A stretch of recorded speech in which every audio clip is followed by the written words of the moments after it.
Bon, il est 19h04, on va pas tarder à commencer. Déjà, vous commencez à être nombreux, 80. Merci beaucoup. Merci d'avoir troqué les terrasses et peut-être le dernier jour de beau temps. Enfin, en tout cas, je parle peut-être pour les Parisiens. Je suis Juliette, je fais partie de l'équipe DSF. Un grand merci d'être là avec nous justement ce soir. Aujourd'hui, on accueille la super équipe de Decathlon qui nous a préparé un super talk. Avant de commencer, alors pour les petits nouveaux justement qui connaissent pas trop DSF, je vais vous faire une petite présentation rapide de DSF. Donc du coup, DSF, aujourd'hui, qu'est-ce que c'est? C'est avant tout une communauté Slack avec plus de 400 passionnés de design system, où sur ça qu'on va échanger de plein de problématiques, partager énormément de choses sur le sujet des design systems. C'est aussi une dizaine d'événements à son compteur où justement on fait en sorte de sélectionner des sujets qui vous permettent le lendemain d'appliquer des best practices à la maison. Et puis aussi la petite nouveauté, enfin depuis l'année dernière bien sûr, c'est la liste design system, des design systems français, pardon, qui regroupe, comme son nom l'indique, la liste des design systems français. Si vous voulez les ajouter, n'hésitez absolument pas. Vous trouverez dans le chat justement le lien vers notre site, vers le formulaire si vous voulez rejoindre notre Slack, et aussi la liste des design systems français. Et si aussi vous voulez proposer un design system venant de votre entreprise, n'hésitez surtout pas, on sera ravis justement d'échanger avec vous.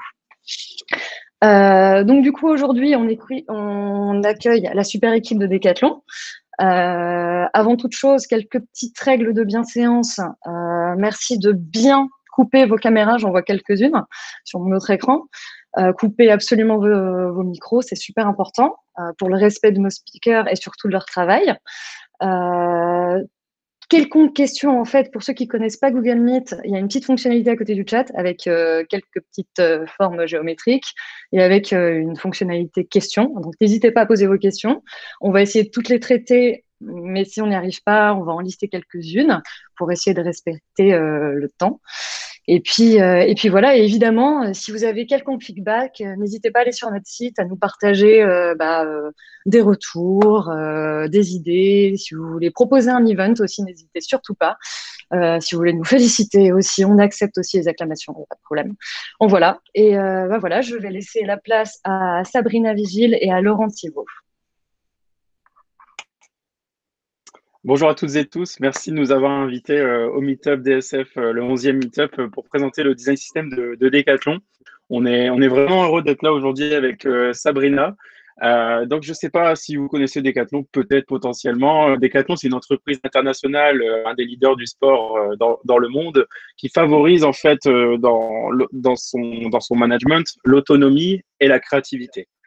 Quand on a lancé le design system de Decathlon il y a un an, en plus, on l'a lancé en full remote, donc en visio à cause du Covid, comme vous, certainement aussi, vous avez travaillé beaucoup en télétravail durant cette année. Mais bon, nous, de notre côté, les challenges, c'est dans notre ADN. Alors, dans ce talk, on ne va pas vous présenter le contenu du design system de Decathlon. Pour retrouver le contenu du design system de Decathlon, il suffit d'aller sur www.decathlon.design. Donc ça, on vous laissera aller le voir. Mais aujourd'hui, on va plutôt faire un focus sur le comment, en fait, sur l'organisation, comment on l'a mis en place. Et enfin, on répondra à une question qui est celle de si on continue ou pas. Donc d'abord, je vais laisser Sabrina se présenter. Merci Laurent. Bonjour à tous. Donc moi, c'est Sabrina Vigile. Je suis product designer chez Decathlon. Je passe 50% de mon temps sur le design system de Decathlon et 50% de mon temps sur un projet qui s'appelle Decathlon Outdoor. C'est une application qui propose des sorties nature un peu partout en France. Et Laurent, je te laisse te présenter. Yep, je m'appelle Laurent, je suis engineering manager chez Decathlon. J'ai commencé en 2019 chez Decathlon en tant que tech lead dans une application pour le retail et aujourd'hui, je suis dédié à 100% pour l'idée, ce sujet du design system chez Decathlon. Alors, on va passer à la suite. Donc, avant de démarrer le talk, déjà, on va vous faire une petite présentation de Decathlon. Donc, déjà, Decathlon, c'est une entreprise en fait qui a un sens qui est d'être utile aux gens et à leur planète. Et notre mission, qu'on nomme Sport for the Many pour l'international, est celle de rendre les plaisirs et le bienfait de la pratique des sports accessibles au plus grand nombre. Si on fait un petit focus sur le numérique, on a une ambition chez Decathlon, c'est d'être une plateforme du sport, être un digital giant dans le monde du sport. Alors bien sûr, c'est une ambition, c'est un rêve qu'on a déjà d'ici à peu près 5 ans. Et avec cette ambition, en fait, qu'est-ce que ça nous permettrait? Ça nous permettrait d'avoir un catalogue de solutions numériques sécurisées, durables, performantes, qui pourraient permettre à des clients locaux, en fait, d'accéder à des produits sportifs de la manière la plus pertinente, ainsi que de vivre, de profiter d'expériences sportives innovantes, centrées sur le sport et pour être connectés à de nombreux services tiers. On veut vraiment avoir cet aspect plateforme sportive chez Decathlon, notamment le SSO, etc. Ces différents produits qu'on a, et notamment Decathlon Outdoor, par exemple, comme l'a dit Sabrina. Donc ça, c'est notre ambition sur le numérique. Le design system, en fait, s'y inscrit bien, vous verrez pourquoi. Quelques chiffres sur Decathlon. Rapidement, donc Decathlon, c'est 97 000 collaborateurs au global, c'est 142 millions de clients, c'est disponible dans 60 pays, il y a 1700 magasins. Côté numérique, on est sur 2000 collaborateurs environ dans le monde. Et concernant les typologies de métiers qui intéressent un petit peu ce Meetup Design System France, on est plutôt sur 150 PO, PM, Project Leader, environ une centaine d'UX designers dans le monde, et puis 250 développeurs web, iOS, Android. Donc une bonne population interne, externe. Et donc ça, c'est des chiffres de l'année 2020, donc fin 2020. Et donc, un dernier chiffre. Et pas des moindres. On a un design system chez Decathlon et un design system qui fête son premier anniversaire. Et on est vraiment ravis de célébrer virtuellement cet anniversaire avec vous. Et donc, aujourd'hui, on est là pour parler de lui et on est là pour vous partager comment on en est arrivé là pour, après cette première année, faire un bilan des enseignements et de vous proposer notre retour d'expérience qui a été riche en apprentissage sur cette année. Et en fait, pour comprendre tout ça, il faut comprendre déjà notre contexte et un peu notre culture d'entreprise. Chez Decathlon, il y a un principe qui est le principe de subsidiarité. Je ne sais pas si vous connaissez, mais on va vous proposer une petite vidéo pour vous l'expliquer. C'est dans notre management.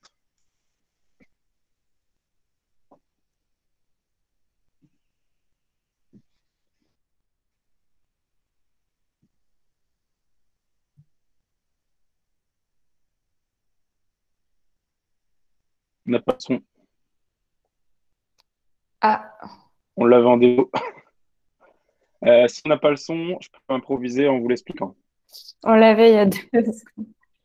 Vas-y, tu peux le remettre à 0, je vais expliquer à l'oral. Attends, tu peux leur démarrer à 0 minutes. Ça marche. C'est Merci. parti. Donc, je vais vous expliquer un petit peu ce qu'est la subsidiarité. Donc, lorsqu'un problème se pose, il doit être résolu là où il se pose par celui à qui il se pose. Dit autrement, en fait, chez Decathlon, on a la responsabilité des sujets qui nous impactent. Ensuite, en fait, on mesure leurs résultats de nos actions et on rend compte aux personnes concernées. Donc, on va prendre un exemple sur le basket. Donc, je connais les règles de ce sport, je suis meneur et mon rôle est de trouver le meilleur système de jeu. Au moment où je vais shooter, la situation n'est pas adaptée. Donc là, je décide de changer de tactique et je prends l'initiative de faire la passe à un coéquipier mieux placé que moi. Je prends cette décision pour le score et pour l'équipe. Et chez Decathlon, alors, comment ça se passe? Chez Decathlon, on croit aux capacités et au potentiel de tous les coéquipiers, au fait que chacun, tout en étant solidaire, soit capable de prendre des décisions et des initiatives au service du projet. Et nous croyons aussi à la responsabilisation de chacun par la mesure de ses actions. Malheureusement, pour certains sujets, là on peut arrêter la vidéo. Malheureusement, pour certains sujets comme celui du design system, l'identité graphique de l'entreprise, la subsidiarité, elle n'est pas forcément bien interprétée. Beaucoup d'initiatives, par exemple, pour le design system par pays, par magasin, par sport, par service. On va voir tout cela ensemble. Donc maintenant que vous connaissez un petit peu mieux Decathlon, on vous propose de faire un petit voyage en juin 2020. Juin 2020, c'est lorsqu'on a lancé le design system. Donc en juin 2020, si on jette un petit coup d'œil à nos sites e-commerce dans les différents pays, ça donnait ça. Si on regarde nos sites B2B ou nos services sportifs, nos services d'accompagnement à la pratique, ou même nos outils collaborateurs. Donc en juin 2020, on a identifié un certain nombre de problèmes. Et on en a identifié notamment 3 majeurs qui nous ont permis de convaincre les équipes chez Decathlon de se lancer dans un design system. Le premier, c'était tout d'abord un problème de cohérence et de cohérence au global. En fait, l'expérience de Decathlon, ce n'est pas uniquement des produits physiques ou un site e-commerce. On peut vraiment vivre une expérience aussi bien en magasin sur des bornes que pendant son sport avec des objets connectés, avec des services de coaching, ou même avant, au moment de préparer, avec des services de conseil. Donc, il y a beaucoup de canaux et une expérience de bout en bout qu'on pouvait améliorer en termes de cohérence. Ensuite, le deuxième problème qu'on avait identifié, c'est l'efficience. Et ce slide, je pense que vous le reconnaissez, on le voit dans beaucoup de conférences. Donc ça, c'est nos boutons. C'était les boutons, en tout cas une partie des boutons en juin 2020 chez Decathlon. Et donc, comme vous vous en doutez, tous ces boutons, ils ont été conçus plusieurs fois, codés plusieurs fois. Et enfin, le dernier problème, et pas des moindres, c'était l'accessibilité. L'accessibilité sur les contenus, sur nos couleurs, nos contrastes, sur la navigation générale, au clavier. Donc, c'était très variable en termes de qualité en fonction des équipes, en fonction du temps qu'ils avaient, des expertises en fait dans les différents projets. Donc ça, c'était notre dernier point qui nous a permis de convaincre les équipes de se lancer dans le design system.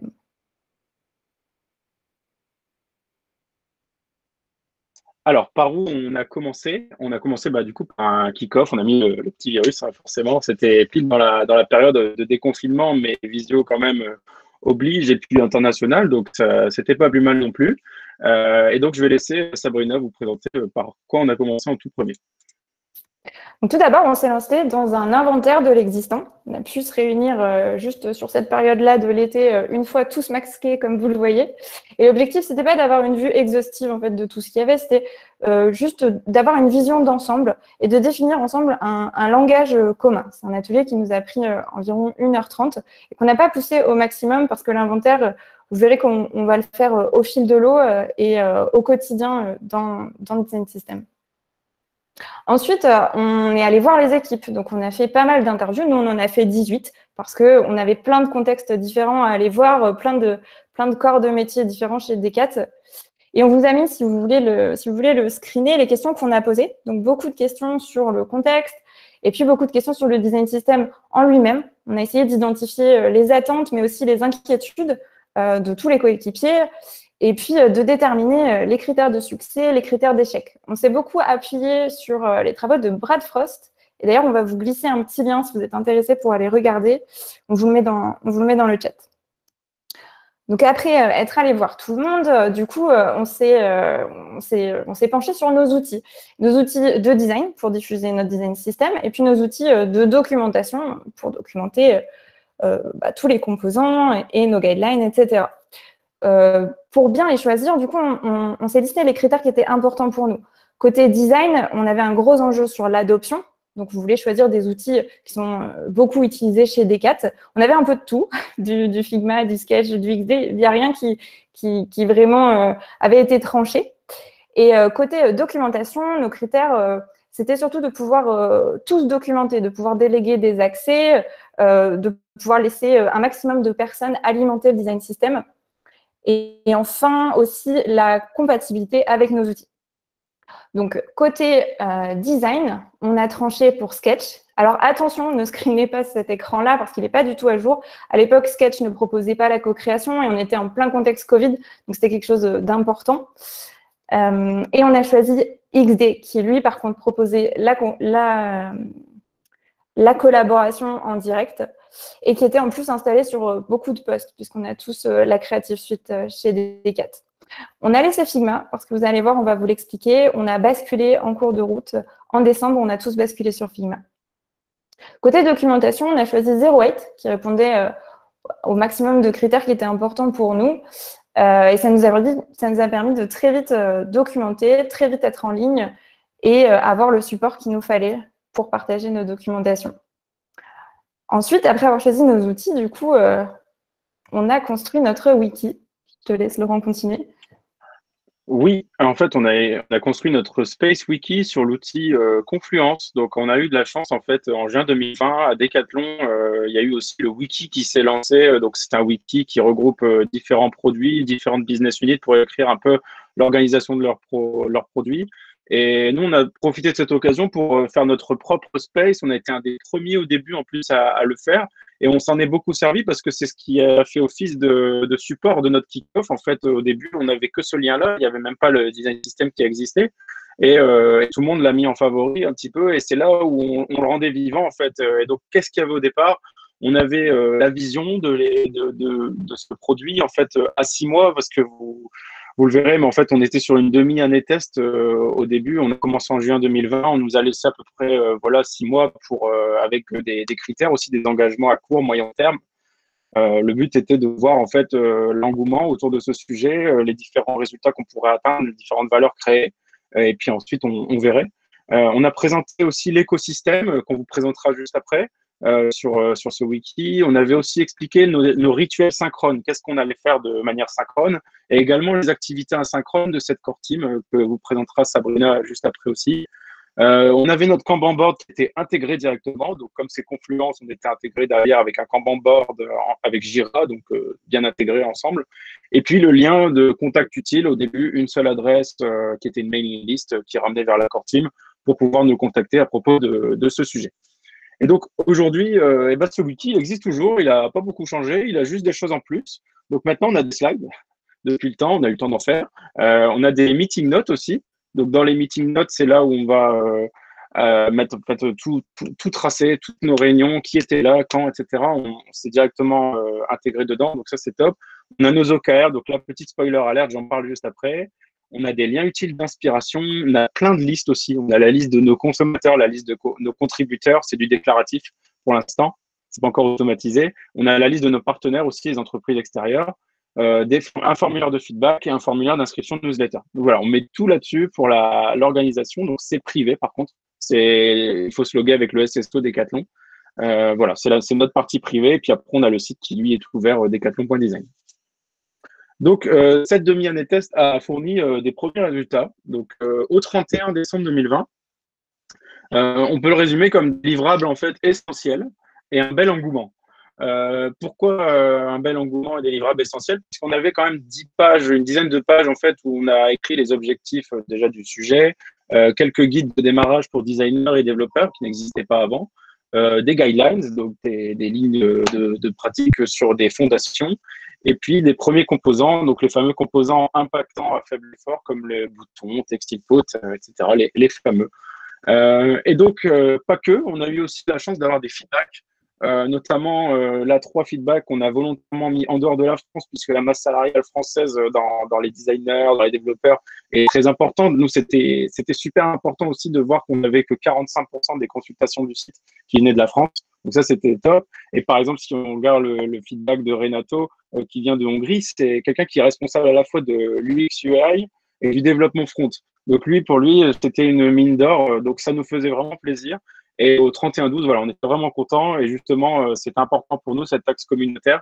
Et je vais laisser Sabrina vous présenter pourquoi c'était un de nos principaux critères de succès.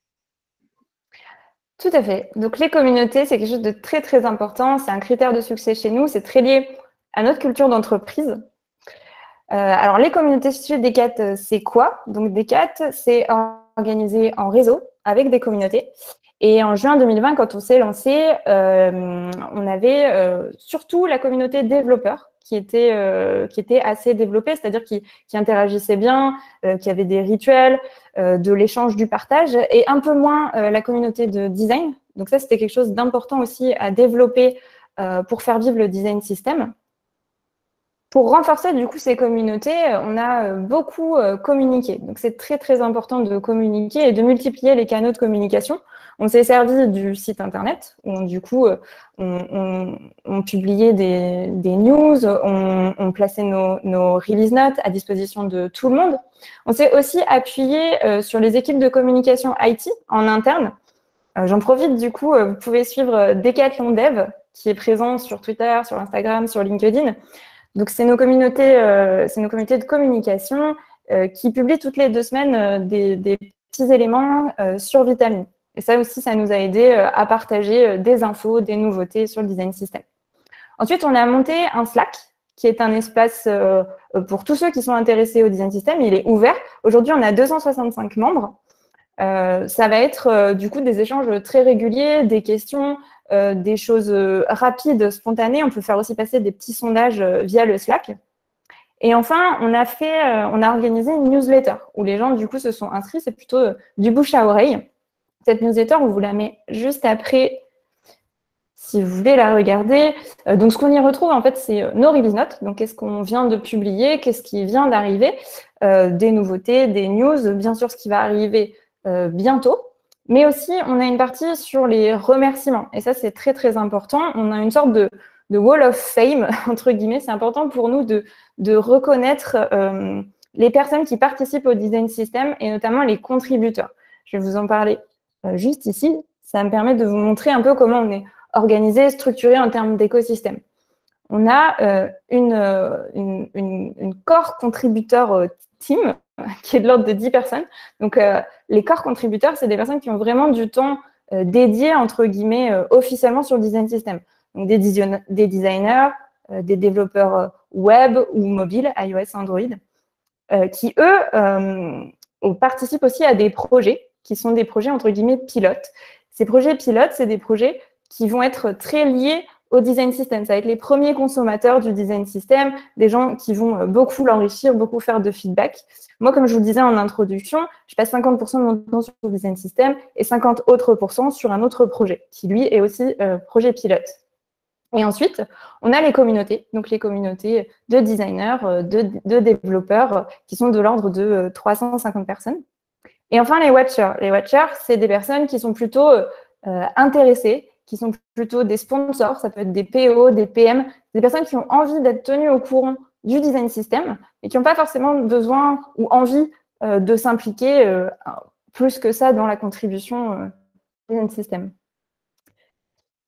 Et ensuite, on essaye aussi de s'ouvrir au maximum à d'autres écosystèmes. C'est quelque chose qui est très, très important.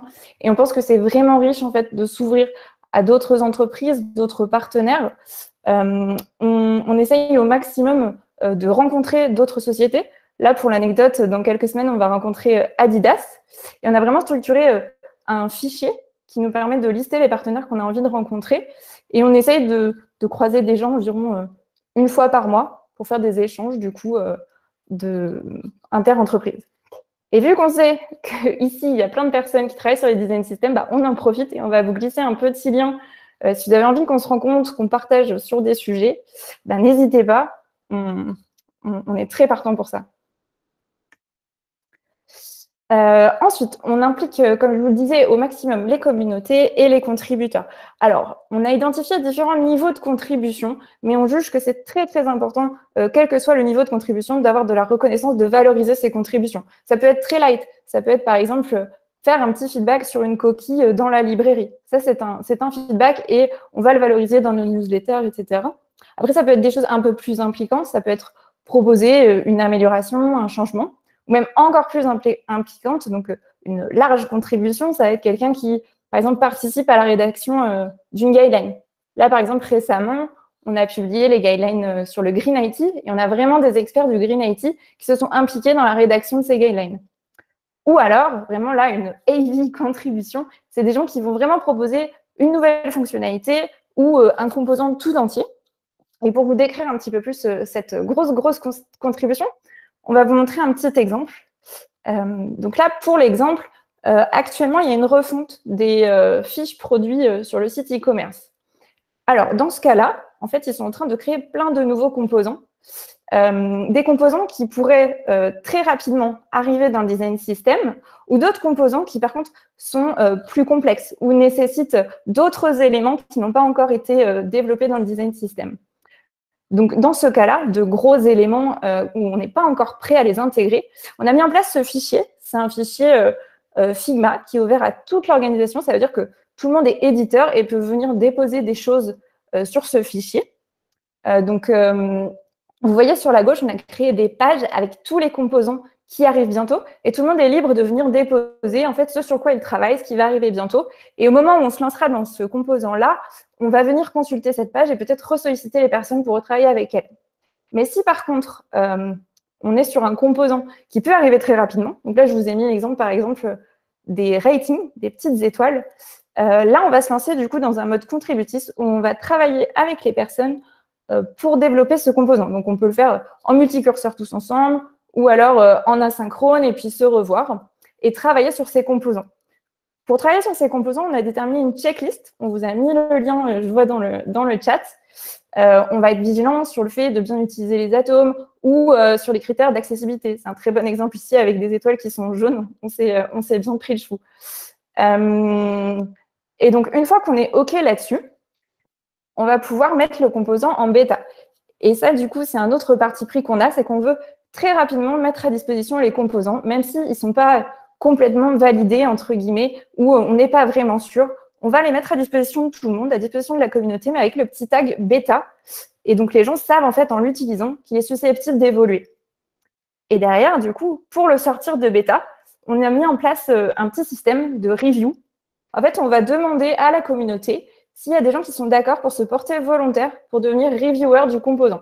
Donc, en fait, devenir reviewer du composant, ça veut dire que je me porte volontaire et je dis que je suis d'accord pour utiliser ce composant dans mes maquettes pendant un certain temps et donner des feedbacks, permettre d'améliorer le composant, de le modifier éventuellement pour que derrière, on soit tous OK pour dire bon, on enlève la bêta. Donc ça, c'était le système de contribution côté design. Et Laurent, je te laisse expliquer côté dev. Oui, en fait, juste après la phase de sortie de bêta, de notre côté, donc dans notre Jira, du coup, ce que je vous avez expliqué, qui est intégré dans notre wiki en interne, les designers passent ce ticket, du coup, en ready to dev. Et là, ce qui se passe, le ready to dev, en fait, on a des tech leads par plateforme. Donc, moi, je suis le tech lead aussi de la plateforme web et je suis un des core contributeurs de Vitamine Web. Mais on a aussi des personnes sur Android et iOS. Et en fait, les différents tech leads vont créer des issues dans les repos GitHub. Donc, il y en a deux qui sont open source. Il y a Vitamine Web et Vitamine Android. Donc, je vais vous envoyer juste après, après avoir parlé le lien de Vitamine Web et Vitamine Android sur GitHub. Et donc, on crée des tickets, on met des tags, etc. Et comme ça, différents développeurs, après, peuvent venir contribuer, s'assigner et venir aider, en fait, à faire sortir ces composants. Et notre branche main, c'est notre production. Donc, après, on a un système qui release automatiquement avec du semantic versioning. Je ne vais pas entrer dans le détail ici, mais voilà l'idée un petit peu, c'est tout ce cheminement-là. Donc, au début, on est plutôt, c'est vrai, en interne. Et dès que c'est ready to dev, en fait, nous, on crée des issues dans les différents repos GitHub. Donc, on implique les communautés sur la contribution, mais aussi dans nos décisions. Et on utilise beaucoup les sondages très rapides sur Slack avec juste des systèmes de vote ou les sondages vraiment structurés dans un Google Form sur plein de sujets. Donc là, par exemple, on vous a mis l'exemple de comment structurer la Bible. Est-ce que c'est plus intéressant d'avoir des variantes ou d'utiliser le système de masquage? Ça peut être sur l'organisation de la documentation. Là, sur la gauche, on a revu notre système d'onglets sur la documentation ou des choses plus structurantes. Justement, on vous parlait de Figma juste avant. On a changé d'outil, ça a été impulsé par la communauté. C'est des gens qui ont proposé de l'utiliser plutôt que ce qu'on avait aujourd'hui. Et on l'a soumis au vote. Comme vous le voyez, du coup, on a tranché pour Figma. On utilise aussi beaucoup les analytiques. Et ça nous aide dans les décisions. Je ne sais pas si c'est une fonctionnalité que tout le monde connaît, mais Figma permet de suivre des analytics sur le nombre d'inserts, sur le nombre de composants détachés, etc. Et ça nous aide aussi beaucoup à trancher des décisions. Et enfin, et là, on avait poussé le curseur peut-être un peu trop loin, on a aussi utilisé des sondages pour prioriser nos composants. Et donc, on proposait aux gens le haut de notre backlog, les choses qui allaient arriver, on leur demandait de voter. Le souci auquel on s'est confronté, c'est que les plus grosses équipes qui étaient le plus intéressées par certains composants qui les concernaient faisaient remonter dans le backlog des choses qui étaient peut-être trop complexes ou qui ne prenaient pas, en tout cas, en compte l'impact et l'effort. Donc, on a revu cette manière de prioriser et ça me permet une transition sur la manière dont on s'est structuré. Et oui, parce que donc on a vu tout à l'heure, on était au 31 décembre 2020, on vous a expliqué du coup que notre parti pris et notre principal critère de succès, c'était les communautés. Maintenant, on peut revenir un petit peu au 1er janvier 2021, où là, on a pris la décision, fort des résultats que je vous ai présentés tout à l'heure, de se structurer beaucoup plus, puisqu'on avait eu des directives un petit peu sur de l'accélération, puisqu'il y avait de l'engouement, donc il fallait du coup se structurer. Donc, on peut passer à la slide suivante où je vais expliquer la mise en place d'une stratégie. Donc, en janvier 2021, du coup, on peut retenir que pour le design system de Decathlon, 6 mois après, c'était plutôt un gros tournant puisqu'on a été considéré dans l'entreprise comme un produit à part entière. Et ça, c'est quelque chose qu'on était vraiment très content, fort des résultats, etc. Moi, de mon côté, je suis passé à 100% sur le sujet. J'étais à 50% avant. Et puis l'équipe, par contre, est restée la même. On ne cherche pas une équipe qui gagne. On était content de ce qu'on avait réussi à atteindre. Et aujourd'hui, c'est toujours la même. Donc avec trois designers à 100%. Et on a des nouvelles personnes aussi qui sont en train de nous rejoindre. Donc ça, c'est super. Et donc, ce qu'on a mis en place en premier, du coup, c'est une stratégie. Donc c'est la vision, la mission. Cette stratégie était autour de 7 axes. Je vais vous expliquer rapidement les axes qu'on a pris dans notre stratégie. Donc, un premier, c'est l'axe contribution. L'idée, c'est d'avoir de plus en plus de contributeurs avec nous, qu'on ne soit pas un seul noyau à contribuer et en avoir encore de plus en plus.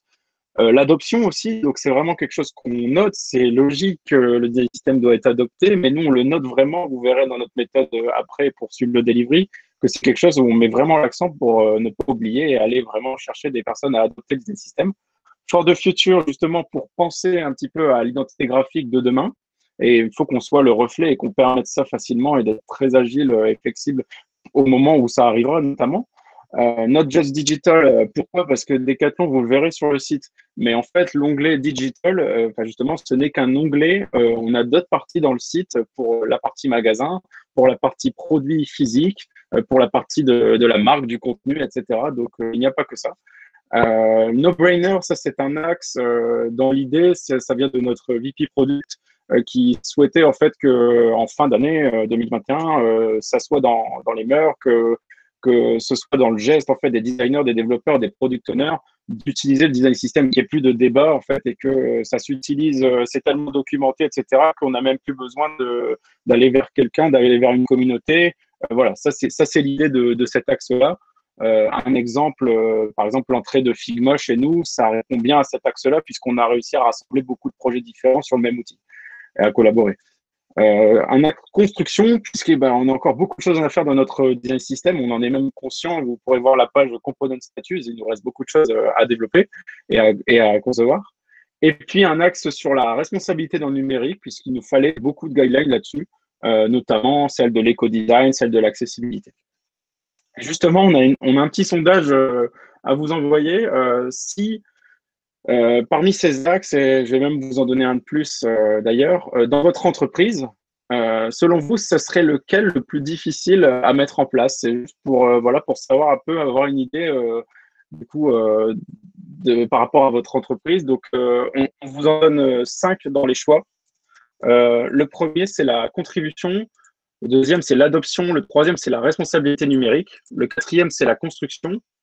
Et le cinquième, du coup, c'est un qu'on vous rajoute, puisque ça a été un des axes qu'on a fait sur les 6 premiers mois, c'était de convaincre un peu les collaborateurs, la direction, etc. Donc, normalement, vous l'avez dans la fonctionnalité sondage, effectivement, sur la droite, tout en haut à droite, vous avez sondage.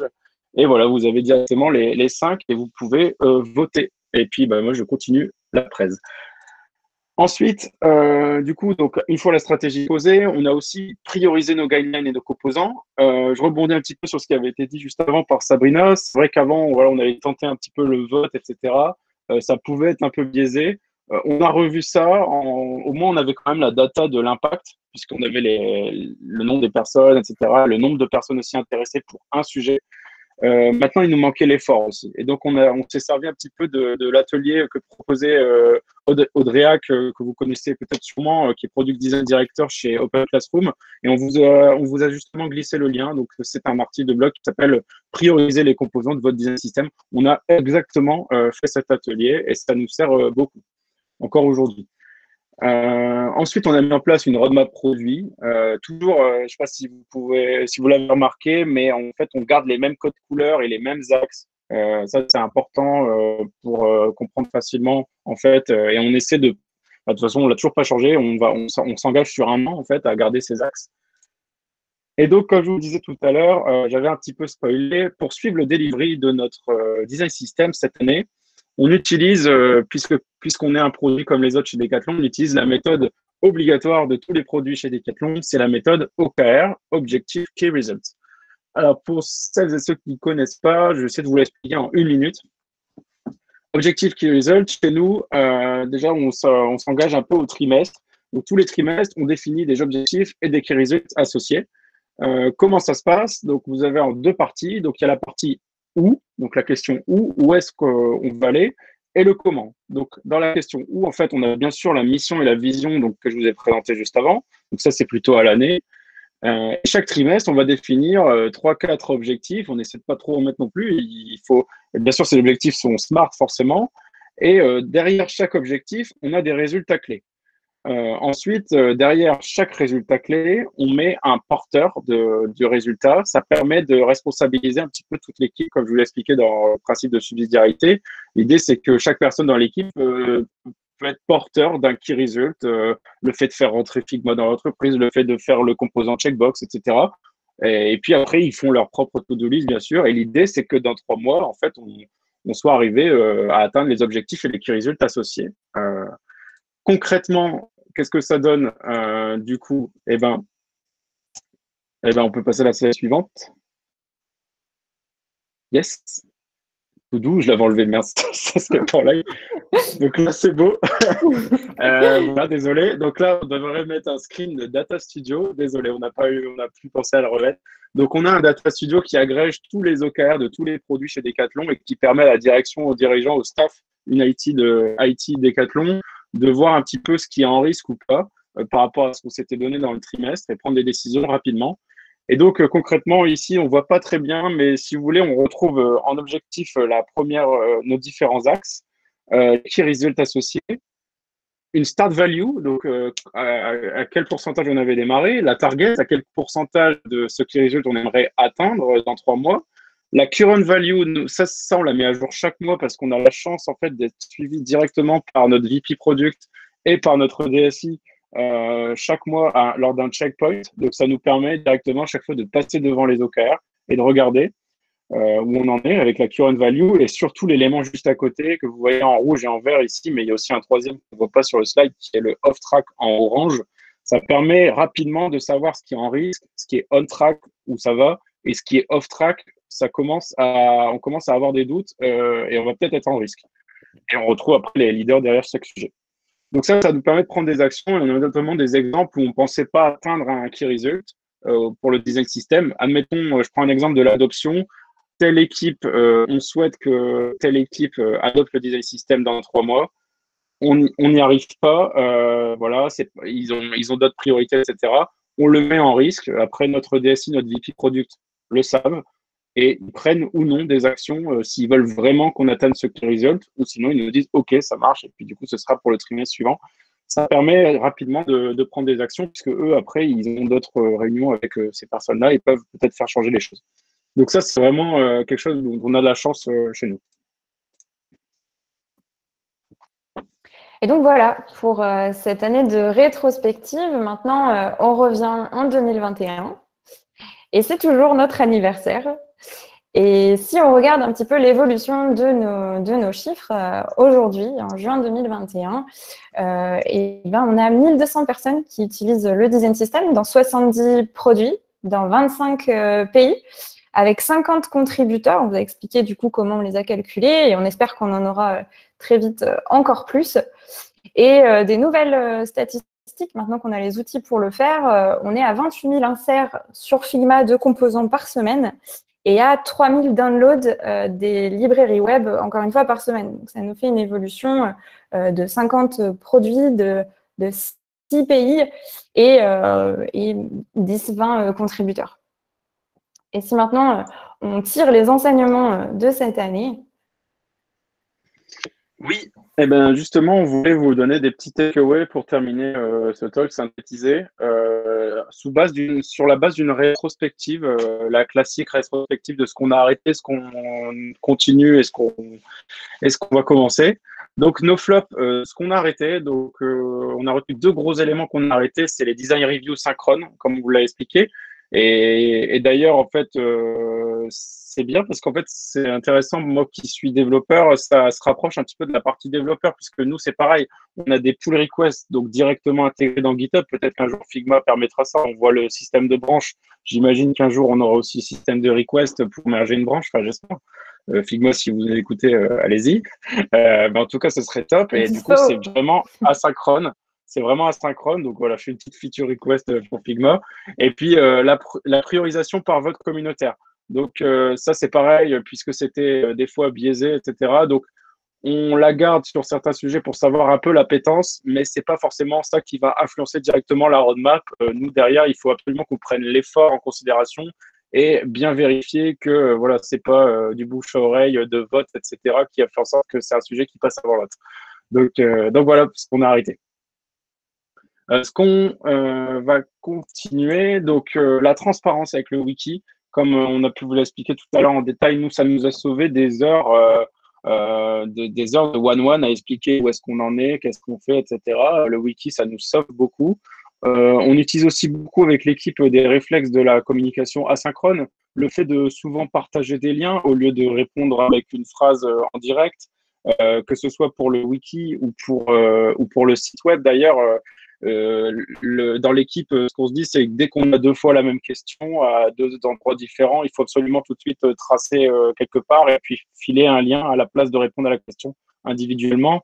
Et également aussi, quand on a la question en individuel, forcer à utiliser les channels en anglais et faire des threads pour que ça puisse bénéficier à plein de monde et puis qu'on puisse avoir l'historique et le ressortir à un autre moment donné dans l'année si on avait déjà répondu. Voilà, tout ça, on s'en sert. Donc, la communication via Slack, les newsletters. Le fichier de co-construction, comme l'a montré Sabrina, ça marche super bien. Alors, ouvert à tous, pour l'instant, on ne le partage pas encore en externe, mais ça serait tardé. On va aussi un jour basculer notre Figma en externe, comme on l'a fait pour le dev. Mais voilà, ça viendra, on vous tiendra au courant. Les prises de décision via sondage et les reviews des guidelines et des composants par les communautés. Voilà, ça, c'est des choses qui marchent et qu'on continue. Et suite à ces doubles 6 mois de cette année, du coup, on a aussi remarqué des choses à commencer. Donc, par exemple, vous avez vu des couleurs, des petits pictos, des emojis sur la contribution, donc le EV, le large contribution, small contribution. En fait, on vous les a montrés, mais on ne les utilise pas encore. Donc, pour être honnête, là, ce qu'on va faire, c'est maintenant, on va les utiliser. Donc, c'est-à-dire que quand on va mettre dans les newsletters que telle personne a fait telle contribution, on va aussi dire par rapport à notre échelle, si c'était une contribution forte ou si c'était une petite contribution, etc. Du coup, accélérer la gamification de ce sujet. Aider à la consommation du design system, ça, c'est des choses qu'on aimerait faire. On aimerait aller plus loin dans l'accompagnement. Mais il nous reste encore beaucoup de choses à construire. Donc, on essaie à chaque fois de se forcer aussi avec notre axe adoption à prendre du temps aussi avec les produits qu'on a choisis pour qu'ils l'adoptent de la bonne manière. Créer du lien avec les produits, les magasins aussi, avec le monde physique. Et puis, travailler le fix and flex, la déclinaison de thèmes. Donc, ça, c'est quelque chose que, par exemple, Sabrina a l'idée récemment, notre bascule des couleurs primitives vers les couleurs sémantiques qui nous permettent en fait de pouvoir décliner les thèmes maintenant. Et ça va être important chez Decathlon parce qu'on est structuré avec différents sports. Vous devez peut-être connaître les marques comme Domios, Quechua, etc. C'est des marques de Decathlon. Voilà, elles auront peut-être envie d'avoir une déclinaison graphique. Il faut absolument qu'on puisse, nous, techniquement, fournir ce qui est fixe et ce qui est flexible via des thèmes. Donc voilà, on espère que ça vous a plu. On va répondre à la question si on continue ou pas. Moi, je ne sais pas trop. Qu'est-ce qu'on fait, Sabrina? Et là, pour celles et ceux qui ont la ref, nous, on pense que la question, elle est vite répondue. Voilà, donc un immense merci encore une fois de nous avoir invités ici. On espère que ce talk qui a retracé notre première année de construction vous a plu. On aurait aimé vous parler davantage de contenu, par exemple le contenu du design system. Moi, en tant que développeur, j'aurais adoré aussi vous parler un peu plus du dev aussi, de comment ça se passe côté dev, de ce qui arrive et plein d'autres sujets. Mais malheureusement, le temps est compté. Maintenant, on est là pour répondre à vos questions. On a vu qu'il y en avait plein. Donc voilà, allez, allons-y, c'est parti, on échange ensemble. Merci beaucoup. Merci. Merci, un grand merci à vous deux. C'était super. Il y a plein de questions, effectivement. Moi aussi, j'en ai plein, je pense. Mais bon, je vais évidemment favoriser les participants. Bon, avant tout, on va essayer de traiter le plus de questions possible. Donc, par avance, excusez-nous si on ne traite pas la vôtre. On va peut-être prendre la plus populaire. Il s'agit d'une question de Damien. Quelle taille d'équipe pour travailler sur Design System? C'est à vous de répondre, Sabrina. Oui. Oui, bien sûr. Non, on te la laisse. Ok, super. Alors, quelle taille d'équipe? Donc, on va être très concret. Donc, pour démarrer, on était donc moi en tant que tech lead. Donc, j'étais le seul sur la partie tech à 50% et engineering manager à côté dans une BU. Donc, une demi-personne, on va dire 0,5. Et on était 3 designers à 50%. Donc, on était 2 équivalents temps complet avec le soutien d'un directeur artistique aussi à 20% de son temps à peu près. Donc, au début, on a démarré à équivalent temps complet 2 personnes environ. Aujourd'hui, on est monté plutôt à 3 personnes. Donc, on a maintenant Simon qui nous a rejoint. On a aussi Gaspard qui nous aide sur la partie tech. Donc, on va dire équivalent au complet 3 personnes. Alors, ça, c'est pour l'accord team dans l'écosystème que vous avez vu tout à l'heure. On vous parle que du noyau du milieu, bien sûr. Et puis, le reste, vous avez eu les chiffres. Et on a aussi, du coup, lancé nos librairies mobiles côté iOS et Android. Et on a 4 développeurs qui, eux, passent 1 jour par semaine à peu près sur le sujet. Oui. Sur le mobile. Super, merci beaucoup. Une question de Monia. Comment se passe la mise à jour des composants dans les produits après l'implémentation du design system? Est-ce automatisé ou est-ce que c'est à chaque produit de le faire manuellement? Alors, je pense, Laurent, tu peux répondre côté technique et moi côté design. Par lequel on commence? Design. Côté design. Nous, on vous obéit. N'importe quoi. Alors, il y a 2 cas de figure. Il y a une mise à jour qui est, entre guillemets, structurante, donc qui va avoir de vrais impacts, ou une petite modification, une petite amélioration qui est finalement minime, ou par exemple qui est sur qu'un état du composant. Si c'est le cas, Figma le permet, on va simplement mettre à jour, et après, c'est à chaque personne de recevoir la notif et de choisir de mettre à jour ou pas ses maquettes. Et si par contre c'est plus structurant, comme je vous l'ai montré, on utilise les analytics. Donc on va se pencher sur les analytics, regarder si c'est beaucoup utilisé, pas utilisé, et on va plutôt avoir tendance à faire un deuxième composant qu'on met en bêta en disant que c'est la suite. Et au bout d'un moment, quand on jugera que c'est OK, on va retirer l'ancien composant. Ce qui n'a pas d'impact sur Figma. Pour ça, c'est plutôt bien fait. En fait, ça va laisser le composant dans les maquettes de ceux qui l'utilisent, mais ça n'apparaîtra plus en dispo pour ceux qui ne l'utilisent pas. Ils auront le nouveau disponible. Ça, c'est côté design. Oui, et côté dev, alors moi, je vais parler surtout pour la partie web que je connais. La partie mobile, je ne connais pas, mais ça doit être globalement le même système. On utilise le SEMVer, le Semantic Versioning. Donc, en fait, à partir de wildcards comme par exemple le tilde ou l'accent circonflexe, on peut directement dire si on souhaite avoir la dernière version mineure, patch ou majeure. Donc, en fait, les développeurs l'ont dans leur package.json. Et puis, nous, comme on suit le semantic versioning, le prochain développeur qui fait npm install et pousse dans le package lock, du coup, la nouvelle version, les suivants, quand ils vont refaire une installation, l'auront et puis leur site aussi. Donc, on conseille bien sûr de fixer les versions parce que voilà, on n'est pas à l'abri. Alors, nous, on fait attention, on teste aussi, on a un storybook, on fait des tests de régression, tout ça, pour vérifier que ça pète pas. Mais voilà, on conseille quand même aux équipes de fixer leur numéro de version et puis à chaque fois de mettre à jour à la main, mais ils le savent du coup en allant sur NPM, les différentes versions. Merci beaucoup. Une question de Didier. Où sont localisés vos studios de design? Vas-y, Sabrina. On en a plein. Ça dépend de quel design on parle aussi. On a beaucoup de designers produits. On en a pas mal sur l'île parce que bien sûr c'est le siège, mais on en a plein en pays, on en a aussi en France. À vrai dire, il n'y a pas de vrai point de chute pour les designers. Il y en a un petit peu partout en équipe intégrée ou au siège, en pays, en sport aussi. On a beaucoup de designers un peu partout. Merci. Plusieurs questions d'Alexia. Qui ou quelles entités a pris l'initiative de sensibiliser aux besoins de mettre en place un design system? S'ensuit une autre question. Comment s'est passée l'évangélisation des parties prenantes, notamment des sponsors, pour obtenir les moyens nécessaires, et quels ont été les obstacles s'il y en a eu? Est-ce que tu peux répéter la première question? Oui, je comprends. Alors, Désolé. non, il n'y a pas de souci. Qui ou quelles entités ont pris l'initiative de sensibiliser aux besoins de mettre en place un design system? Ça part des communautés, des feedbacks. Avant le Covid, tout ça, on se croisait souvent.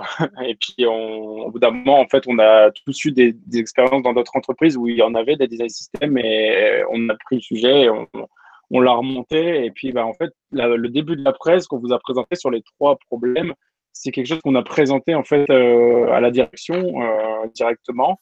Et c'est là qu'ils nous ont dit go, en fait, puisqu'on a aussi eu la chance que, en fait, dans la direction, maintenant, on a Jérôme Dubreuil qui vient de Samsung avant, et puis notre VP Product, c'est Sébastien Magoutier qui venait de Google, il travaillait chez YouTube en tant que Product Manager.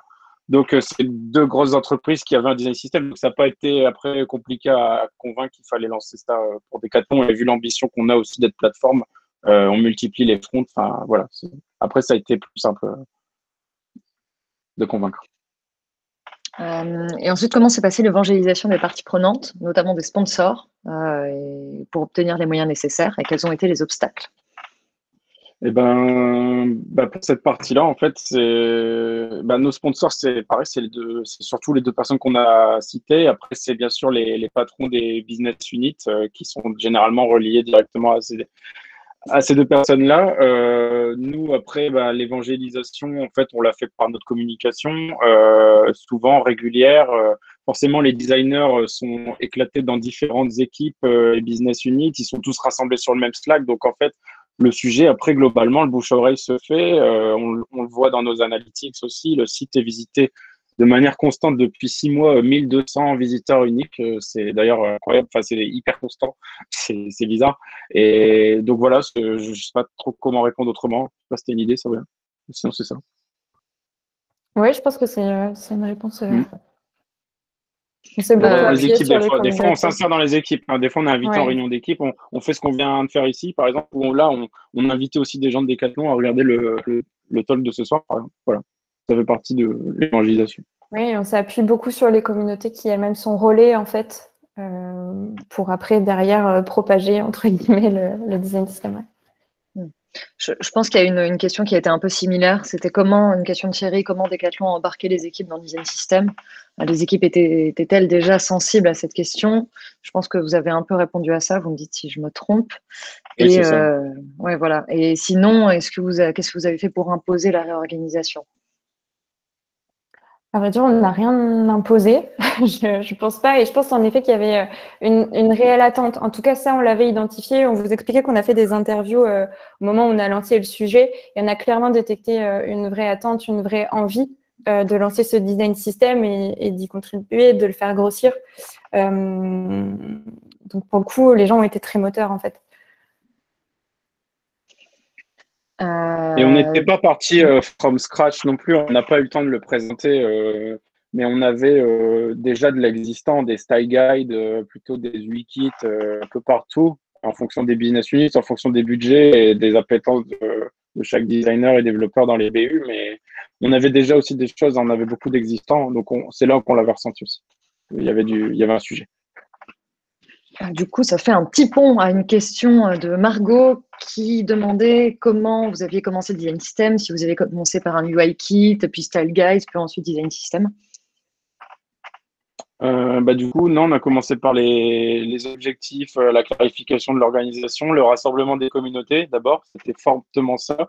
Et puis, s'en est suivi notre outil de documentation et on a vite documenté, on a publié, on a vite mis une V0.1, V0.2, même si c'était pas le truc ultime, ça y est, on n'a pas attendu que ce soit absolument officiel, etc. On a fait attention, bien sûr, à des critères sécurité, légal, etc. Mais à partir du moment où c'était bon, il y avait une version quand même correcte à partager, on l'a publié avec notre système de bêta. Et donc, ça a été au début les guidelines surtout. Donc, les couleurs, les typos, les icônes, etc. Maintenant, on a l'imagerie, on a pas mal de guidelines. Et puis, les premiers composants quand même qui utilisent ces guidelines, qui sont le reflet de ces guidelines, qui ont été les boutons et les text input. Voilà. Et côté dev, pareil, du coup. Super, merci. Une petite question de Didier. Est-ce que vous avez fait de la user research parmi les contributeurs? Alors, ça dépend ce qu'on met. Parmi les contributeurs. Oui. Alors, je pense qu'aujourd'hui, on les inclut de la même manière que les consommateurs. Donc, finalement, en fait, les initiatives, les sondages, les interviews, on les a fait avec eux de la même manière qu'avec les contributeurs. On n'a pas spécifiquement interrogé les contributeurs. Après, on est encore une petite équipe de contributeurs. Enfin, en tout cas, alors petite, on a une taille qui est assez raisonnable pour tous se parler et se parler assez régulièrement. Mais si on en ressent le besoin, bien sûr, oui, on lancera des choses. En tout cas, pas vraiment aujourd'hui, pas spécifiquement sur ce type de profil. Une question d'Alexia. Qui est, ou bien sont, le chef d'orchestre de Vitamine? Entre parenthèses, priorisation du backlog, organisation des ateliers, suivi des deliveries. Est-ce que c'est un profil dédié, VS, profil à temps partiel, profil PM, PO, VS, UX, UI, VS Tech? Alors, je pense qu'on a tous un peu tourné. Après, il y a Laurent qui est quand même beaucoup plus moteur et qui maintenant, en plus, a basculé à 100%, c'est ce qu'il disait. Donc, il y a plus de temps pour organiser les choses. Sur l'animation d'ateliers, de réunions, sur nos rétros, par exemple, c'est quelque chose qui tourne assez souvent, ou même les tâches, par exemple, rédiger les newsletters, on arrive à bien faire tourner qui fait quoi. Et je ne dirais pas qu'il y a une personne dédiée. Après, évidemment, Laurent est beaucoup plus moteur.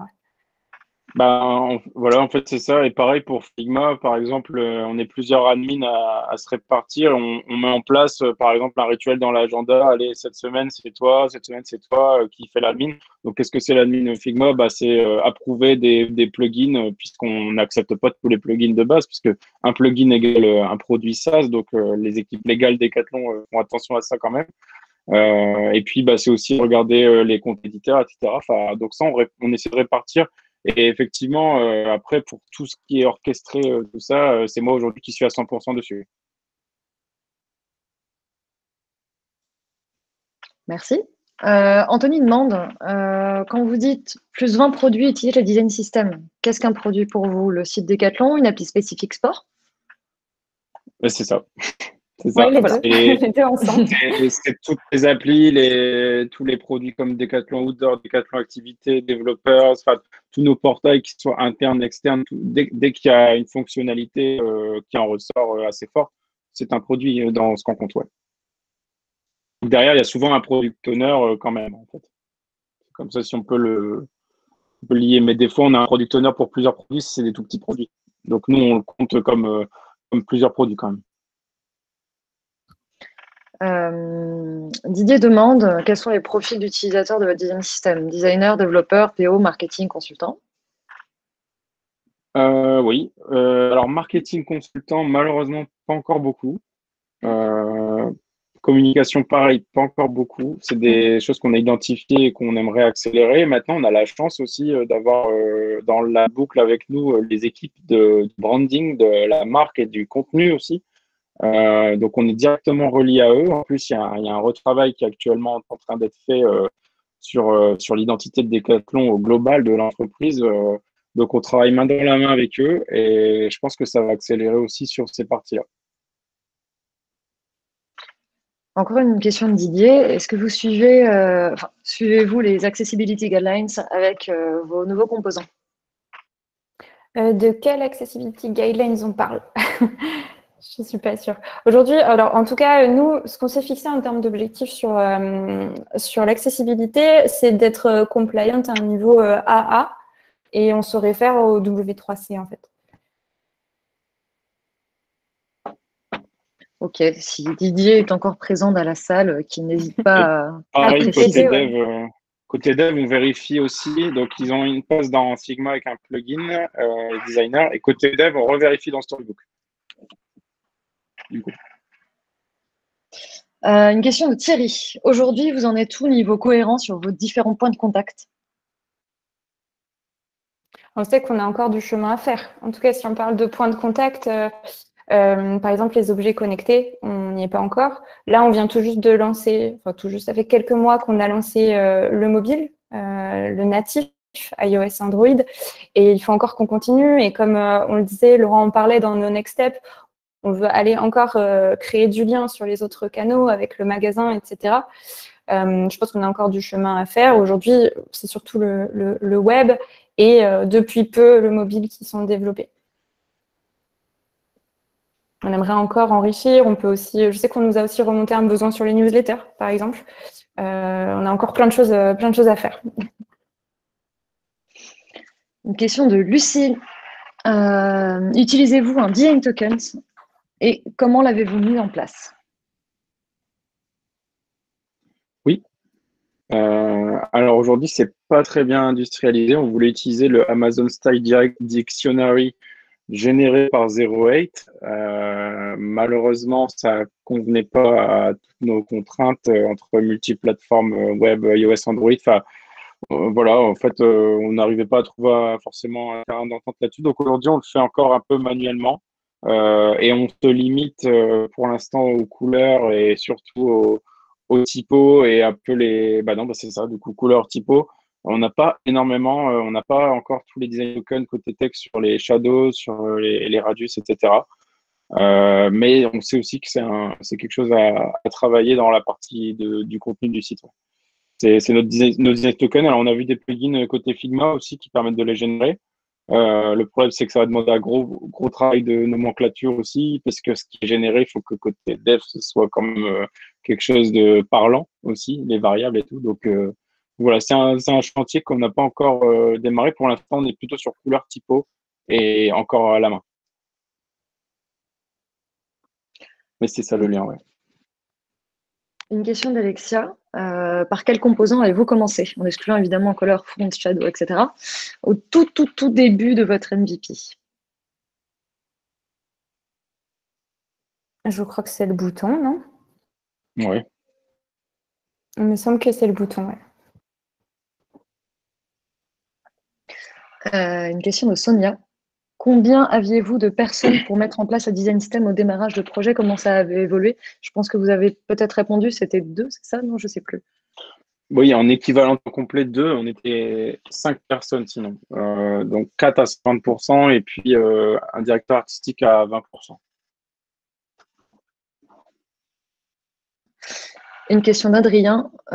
Combien de temps faut-il au total pour créer un design system? Alors, qu'est-ce qu'on considère comme créé? À quel moment on s'arrête? Ça s'arrête pas. Non, mais ça dépend aussi de la taille de l'entreprise. Ouais. Voilà. Nous, en tout cas, on a réussi à mettre en place des choses très rapidement. Ce qu'on vous montrait, c'était qu'au bout de 6 mois, on avait déjà quelques composants, quelques guidelines, une documentation en place. On peut très vite, en tout cas, se lancer.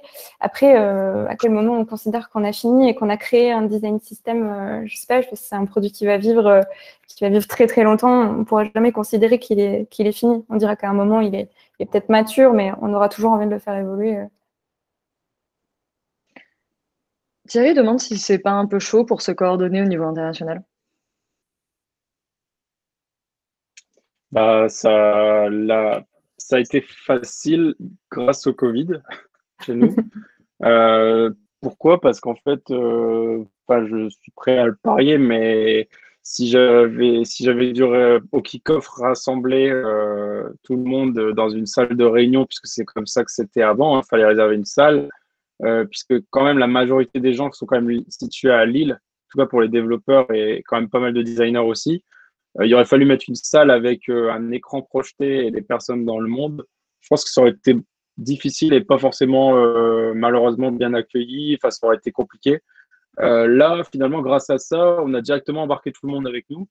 Et c'est pour ça qu'on a toujours maintenu ce 45% de visite de la France et 55% des autres pays.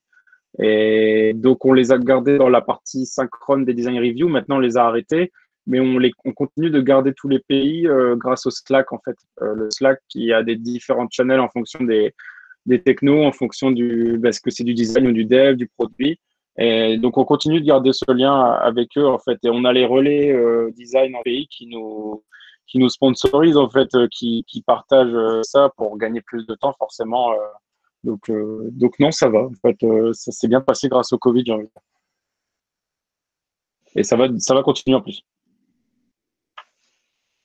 Je vais picorer dans certaines questions. Je suis désolée, on ne va pas pouvoir toutes les faire. Une question de Marie-Aline.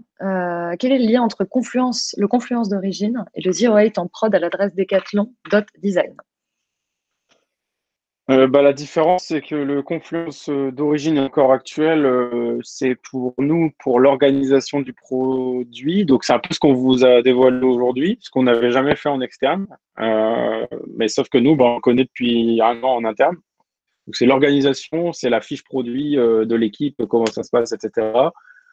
C'est d'ailleurs notre premier livrable au début. On n'avait pas du tout de site. Et puis le site, par contre, le site public, c'est notre livrable, c'est notre produit, en fait, c'est notre produit final, c'est le site decathlon.design.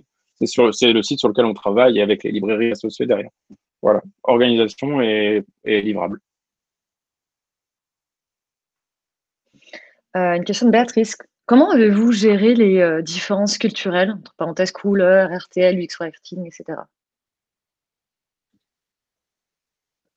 Pour l'instant, je dirais qu'on n'a pas encore été dans cette subtilité-là, mais on sait qu'il le faudra. Là, par exemple, on est en train de lancer un gros chantier sur nos guidelines d'illustration et ça aura un très fort impact. Donc, j'espère très vite discuter de ces questions-là avec vous. En tout cas, aujourd'hui, sur nos premiers composants et nos premiers atomes, nos premières guidelines, on n'a pas été dans cette subtilité-là, en tout cas. On n'a rien identifié qui soit assez impactant pour aller jusqu'à ce niveau de détail.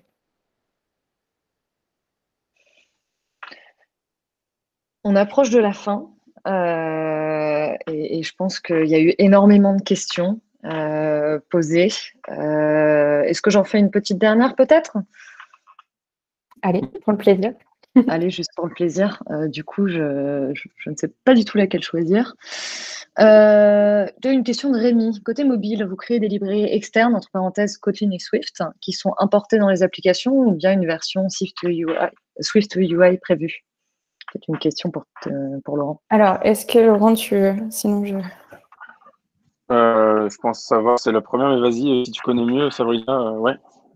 Non, alors je n'irai pas dans la subtilité des technos. Par contre, je peux vous expliquer la stratégie qu'on a adoptée. On essaye au maximum de respecter les OS et du coup de respecter en fait le natif et de se baser sur les technologies natives. Ce serait ma réponse, mais je te laisse Laurent aller plus en détail. C'est ça, et techniquement, du coup, c'est la première proposition, en fait, c'est de faire une librairie pour chaque pas de Swift UI. Après, ça, c'est pareil, c'est un domaine que je ne suis pas du tout expert là-dedans. Donc, n'hésite pas à intervenir sinon. Mais voilà l'idée. Ok.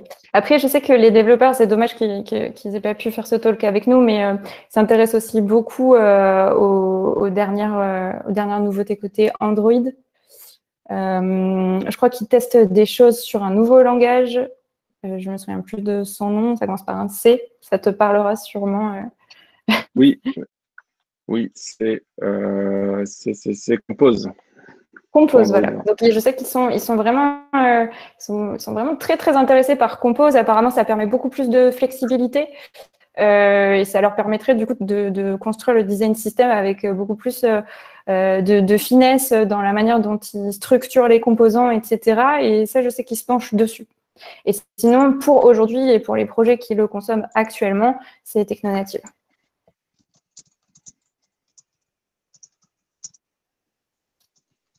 On va peut-être s'arrêter là. Je pense qu'on est... Il faut partager le résultat du sondage. Ouais, ce serait pas mal. Ouais, ce serait super, bien sûr. Merci. Alors, petit sondage. Donc, je rappelle, quel axe a été, est ou serait le plus difficile à mettre en place pour votre design system dans l'entreprise? On a 3 réponses égales, qui sont l'adoption, construction et convaincre la direction avec 13 votes. Et sinon, en dessous, contribution et en dernier, responsabilité numérique. D'accord. Voilà, si vous voulez rebondir. Okay. Non, mais c'était étonnant les trois. Après, le problème de ce sondage, c'est qu'on n'a pas derrière, en fonction de un peu la typologie d'entreprise qui est derrière, peut-être faire une corrélation serait possible. Peut-être qu'on pourra poursuivre toutes ces discussions si vous voulez sur le Slack. Mais ouais, il y a peut-être une corrélation derrière, convaincre la direction, peut-être ça dépend des entreprises, etc. Voilà, en tout cas, pour la responsabilité numérique, je m'en doutais un peu que ça va être le dernier, puisque ça devient un sujet tellement important que c'est plus trop difficile à convaincre. En tout cas, nous, ça a été facile. Voilà, donc comme l'a dit Laurent, si vous voulez continuer toute discussion avec Sabrina, Laurent et j'imagine toute l'équipe de Decathlon qui est évidemment sur le Slack, hein, on les attend. N'hésitez absolument pas à lancer des pools, à lancer des discussions. Si vous avez d'autres questions par rapport à ce talk ou même d'autres questions par rapport aux avancées du design system. Écoutez, un grand merci pour votre présence et je remercie encore plus Sabrina et Laurent pour ce talk ultra complet. J'ai appris plein de trucs et j'espère que tous les participants ont appris aussi. Merci aussi à Audrey qui nous a mis en relation, mine de rien, Laurent, Sabrina et nous. N'oubliez pas que Design System, c'est une équipe de bénévoles. On est 4 avec Marie-Aline, notre fondatrice, évidemment, qui a fondé Design System en 2018, Sisley, FX et moi-même. Une petite annonce, bientôt sera en ligne un nouveau meet-up pour le 15 juin, fait avec l'équipe Design System de Talent, pour parler du travail en binôme entre designer et dev autour de la vie des composants. Voilà, on vous y attend nombreux. Merci encore à vous deux. Merci pour toutes les choses que vous avez pu partager et je vous souhaite une excellente soirée. Merci. Merci à tous. Salut.